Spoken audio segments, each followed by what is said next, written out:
Alright, so this is episode number 2 of Bankrolling on Bovada. We've got the current bankroll at $22.70. We played one game so far where we took third, and we're going to try and cash again. So we're already into the action. We've only played one hand, maybe two, just while we got things set up. And yeah, we're looking like we're already got some action here. We got kings versus tens. And we've already lost a player. These are the Super Turbos. They're 3-minute blind levels. Third is $1.80. Second is, let me see here. Pull up the pay table. Second is $2.70, and a win is $4.50. So we're working on trying to get our roll up to $30 so we can play the 5-cent, 10-cent limit games.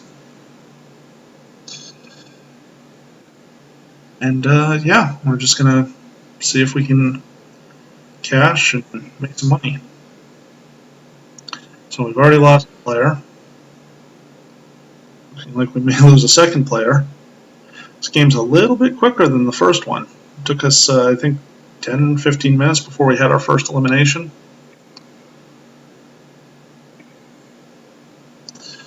Nothing wrong with that. If everyone wants to knock each other out and we can kind of squeak into the money consistently, then that will be a good thing.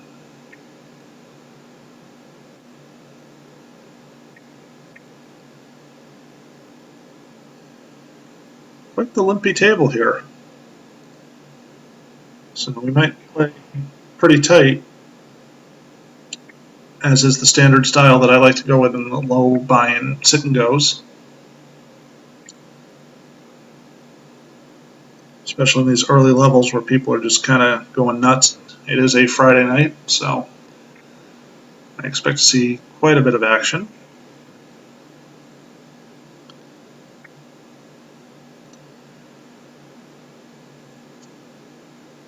So, for those of you that don't know, Bovada is a US friendly site. It features anonymous tables, so you won't see any player names, you'll just see numbers every time you enter. That goes for cash games as well as tournaments. Pretty big raise from seat 7. Wow.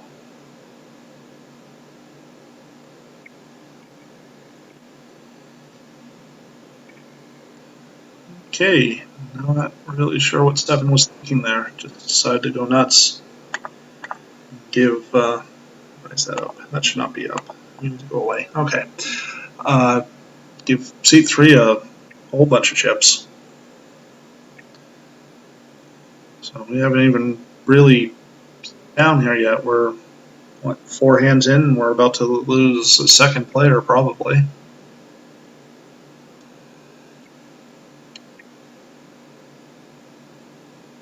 I mean, but the structure that Bovada has, and he's got a faded deuce. The structure that Bovada has, the antes don't even really kick in until the 7th or 8th level, I believe. So it's a pretty slow structure. Let's just take a look here at the. Yeah, the blinds don't kick in until level 7, so you've got almost 20 minutes before any real danger comes to you.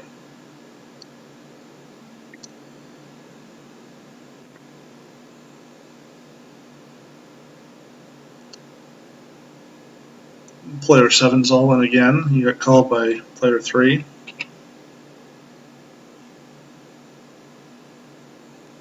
Oh, they're waiting on me. Wow. Sorry. Thought I hit fold like a year ago. My bad.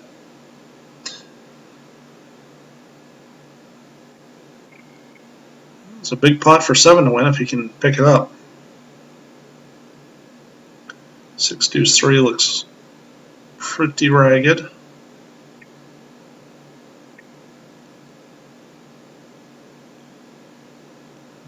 3 bets 180 into 750. It's a small bet.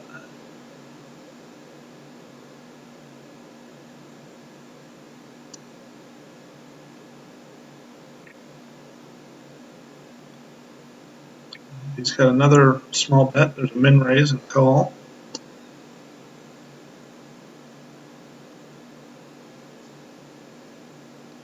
Not really sure. I mean, 2 might have just shoved it there. I'm not sure why he's only betting a third of his. But a player has been eliminated. So we're down to 7-handed, and we're like, what, not even 6 minutes in. Just means more equity for us.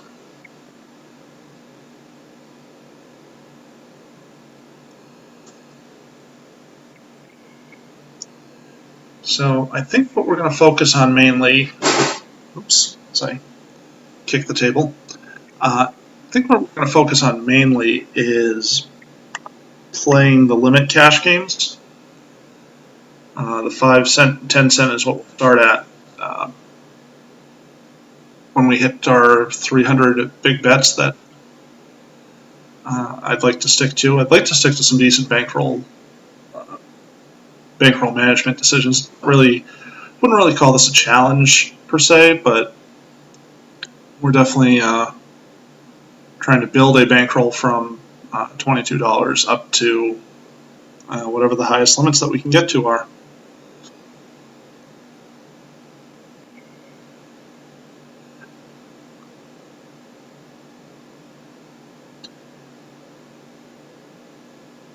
So because of the anonymous feature, there is no real reason. Ooh, that's how that works. There's no real reason to have a HUD or any sort of display where we're just going to have the numbers for that session for those players at that time. I mean, if we're playing multiple tables, it might be okay. We could find something, but I don't think it's going to really serve too much of a purpose. So we're going HUDless.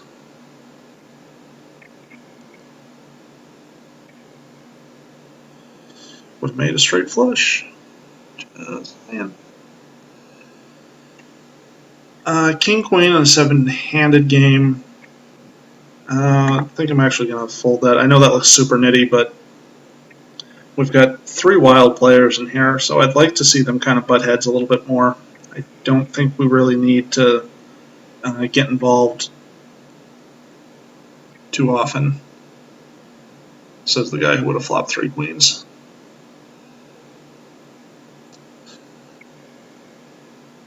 I mean, it's a tight fold for sure, but I don't think it's super out of line.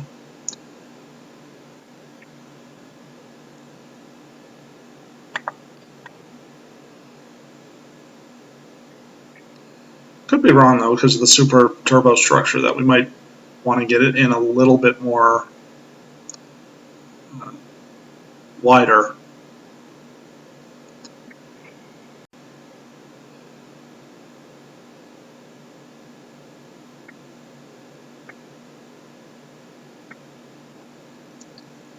A little bit shallower, I would have been okay with it, especially against the seat 3, who's been playing quite a few hands.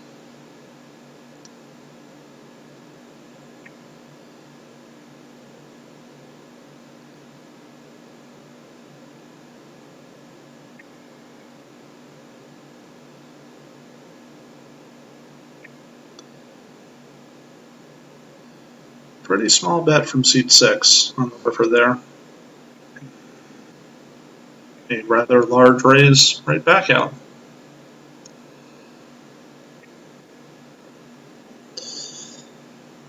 And I think we're just going to make this 300. Obviously, we're going to play ace queen from early position. And I would think we're probably calling a shove from more or less anyone at this table.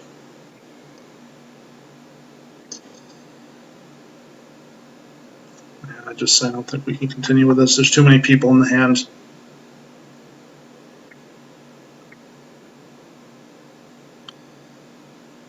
Just don't think that 6 didn't help us. So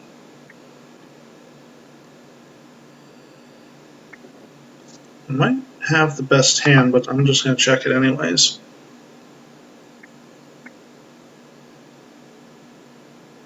Alright, we did have the best hand. I don't think anyone was calling us if they can't beat ace high. I mean, I guess we could have bet the turn, but we're pretty shallow. I think we'd have to commit our stack if we were going to. And with 3 players in the hand, I just don't think it's that good of a spot. Alright, we definitely picked up some chips there, so good for us. I think I might have even called a bet on the river there. I think a lot of times we're just chopping with another ace, but I think somebody might try to bluff with the best hand sort of thing there with an ace. I think that they're getting value when they're probably only going to get called by a hand that beats them.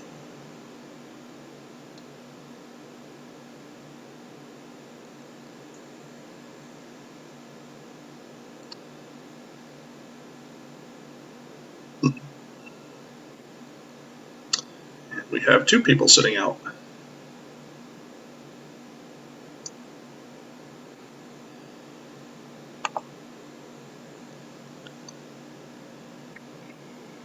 Hopefully the internet didn't die. No, I guess not.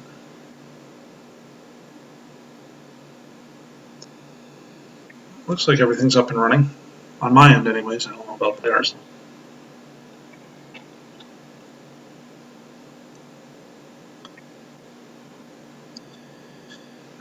Pocket jacks, these are obviously never hitting the muck.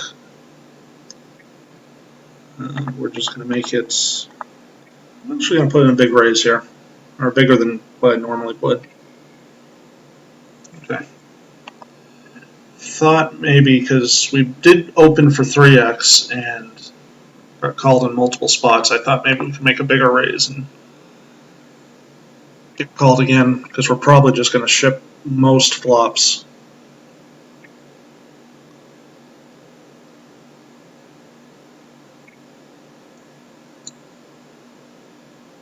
So we're in second place right now. We got 25 big blinds. So we're in pretty good shape. We don't have to get too crazy or wild with anything.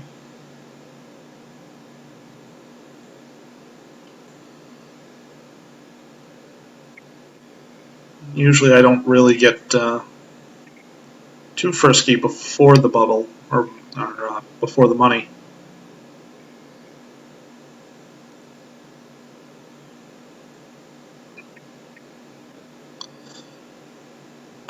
So we'll just take it easy for a little bit. There's a couple of people that should be feeling the pressure. 9 should definitely be feeling the pressure with his 800 chips. 5 and 4, 2 and 6 will probably be feeling it within the next level or so.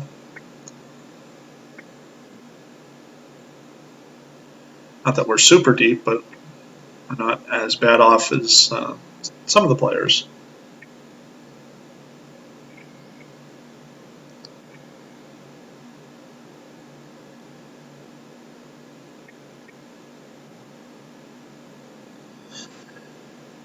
King 8, we can throw that away. And if we were in seat 9's position with King 8, that's a ship for sure, but we're not. We're quite comfortable where we are. Table's actually semi-calmed down a little bit.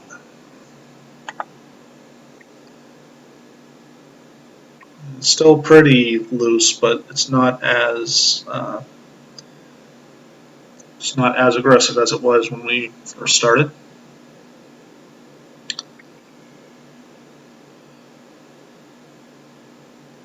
I think that's one of the problems that new players tend to have is they gamble too early in the early stages and they tighten up at the late stages. Ace Queen versus Jack 3, no idea how Jack 3 got there, but okay.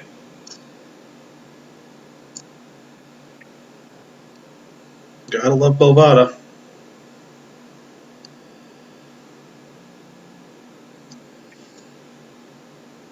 And we're definitely not calling a shove. Definitely not calling two shoves. Fives against kings. We would have outflopped them both. I mean, it's totally the correct play is folding there, but oh well.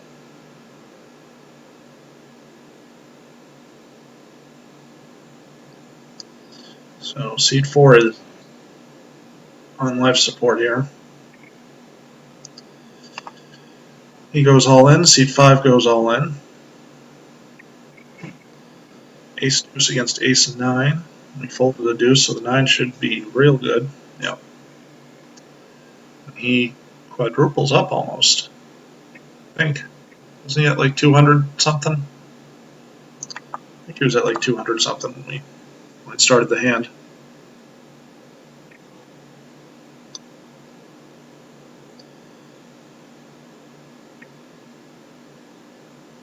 I mean, this is a fairly solid strategy. It's an easy strategy that we're using. We're playing tighter than most people would probably want to play or even advise playing, but I mean, as you can see, these guys just kind of knock each other around. We'll definitely have to change the strategy up as we go into higher stakes sit and goes. But for the time being, this is, it may not be the most exciting form of poker, but it's what's going to get the money. King Jack suited here, we might. I think yeah, I think we're just going to reship all in here on seat 5. Try to get it heads up. And we got him dominated. And we're going to scoop that. And we're up to 3,700. We're actually chip leader now, which is a good thing.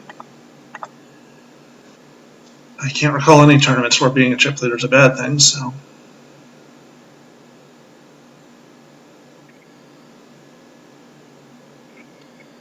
Player success's bingo game is over.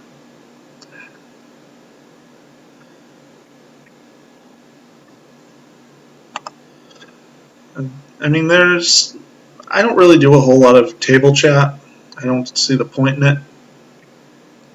I think all you're doing is just educating other players. I mean, like if he's playing bingo poker and he's over betting every hand, let him. I mean, why would you want him to improve? And the other part of that is you're tipping off the other people that he has weaknesses in his game, so they're going to capitalize on it. So I would definitely say table chat is a leak for player 6.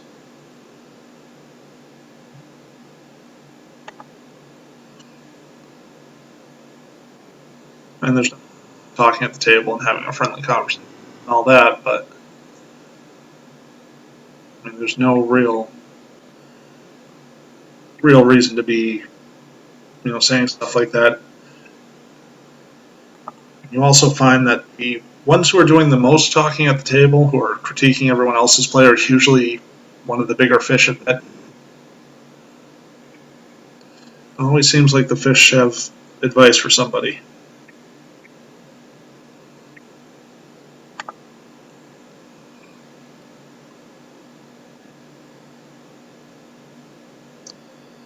So we're pretty much just playing pretty tight here. I don't see any reason to get involved with anything too risky and try to outplay people.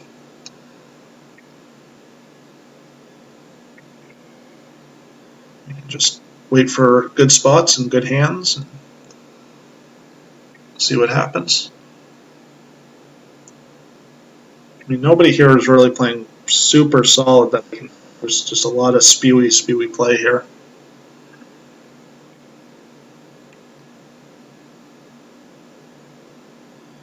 So hopefully we can take advantage of that and get ourselves a nice little win.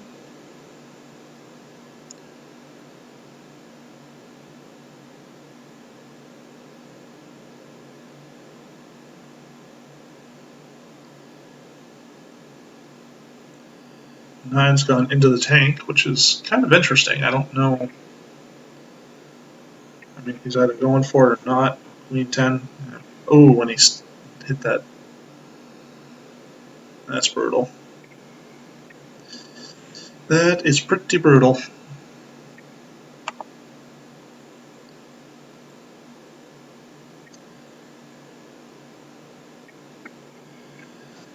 So we've got, we're chip leader and we only have 11 blinds left. So this is going to be a mad scramble to the top three. It's probably going to come down to aggression and good reads. So hopefully we can find ourselves on at least in the good read spot and definitely get our aggression going as well. Even though we're chip leader, we're still short stack, so we definitely need to be increasing our opening range.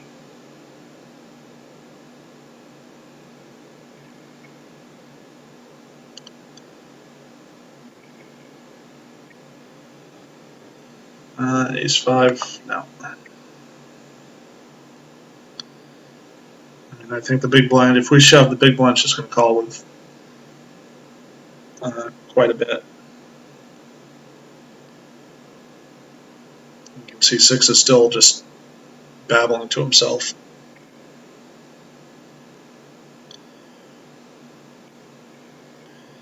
And King Queen against 7-3. King Queen holds. So we're down to 5 players.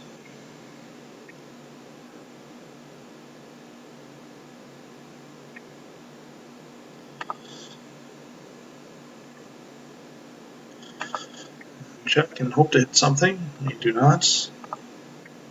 Check it again.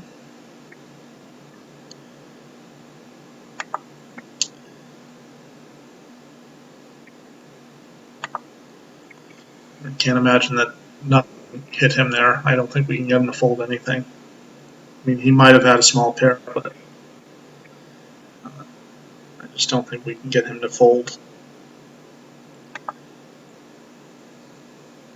I mean, Ace King 10 is probably going to just hit his range just so often.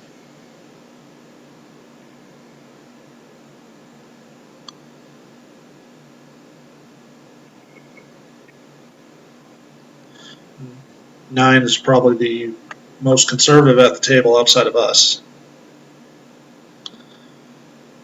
So for him to have been there, he's got us beat, and he's probably never folding.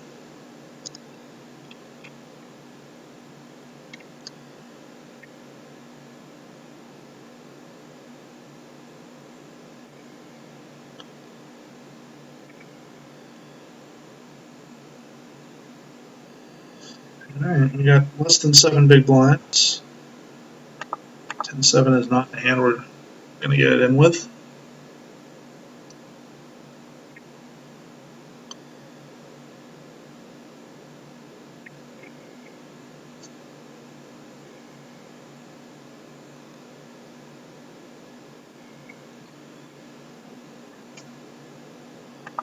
There's 7-6 offsuit.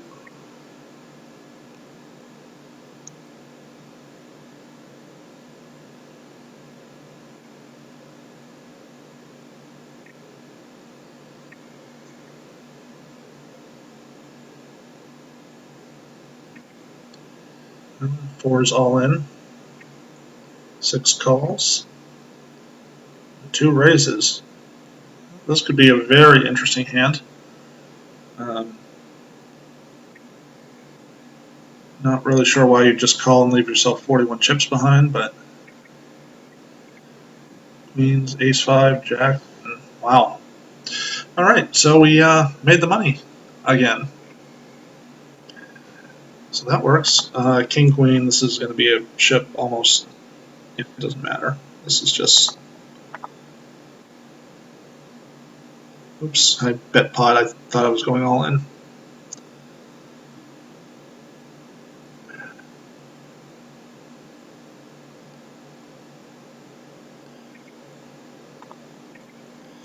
And Scatifoid, everything. Missed him. Wow. Okay. Well, we took third again. Went in with the best hand, so nothing much we can do. So we'll take another 70 cents towards our next goal. Thanks for watching.